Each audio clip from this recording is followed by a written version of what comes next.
Hi అండి, అందరికీ నమస్కారం. తెలంగాణ రాష్ట్రంలో కొత్త రేషన్ కార్డుల కోసం చాలామంది లబ్ధిదారులు అయితే ఎంతో కాలంగా ఎదురు చూస్తున్నారు.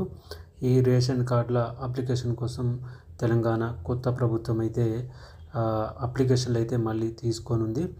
ప్రజాపాలన రెండో విడతలో ఈ అప్లికేషన్లు అయితే తీసుకోనున్నారు. దీనికి సంబంధించి పూర్తి డీటెయిల్స్ తెలుసుకుందాం. మనకు ప్రజాపాలన సెప్టెంబర్ 17 నుంచి స్టార్ట్ అవుతుందని ప్రభుత్వం అయితే చెబుతుంది. రేషన్ హెల్త్ కార్డుల వివరాలు అయితే సేకరించనున్నారు. సెప్టెంబర్ 17 నుంచి 10 రోజుల పాటు ప్రజాపాలన నిర్వహించాలని తెలంగాణ రాష్ట్ర ప్రభుత్వం నిర్ణయం తీసుకోవడం జరిగింది.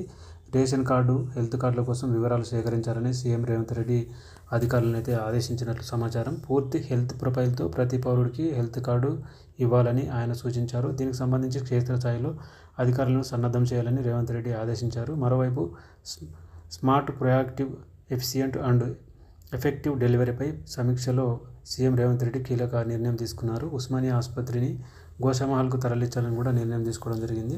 ఇందుకు సంబంధించిన బదలాయింపు ప్రక్రియను వేగవంతం చేయాలని ఆదేశించారు. సో మొత్తం మీద ఈ కొత్త రేషన్ కార్డులకు అప్లికేషన్ పెట్టుకునే వాళ్ళు ఈ రెండో విడత ప్రజాపాలనలో దరఖాస్తు చేసుకోవాలని అయితే చెప్పడం జరిగింది. సెప్టెంబర్ 17 నుంచి ఈ ప్రజాపాలన దరఖాస్తుల ప్రక్రియ కొనసాగుతుందని అయితే చెప్పడం జరిగింది.